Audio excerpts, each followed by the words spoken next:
Amihanan Cafe, Cardona, Rizal. Doon tayo galing kanina sa baba. Diyan yung merong restaurant nila. Tapos dito yung mga kubo-kubo.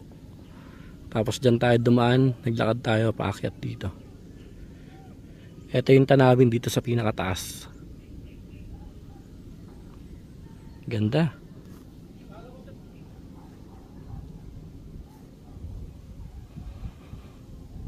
Ayan, dalawa lang kami ng tropa ko ngayon. Si Tomas. Meron ditong Mama Mary. Nasa ilalim siya ng batong malaki. Ayan.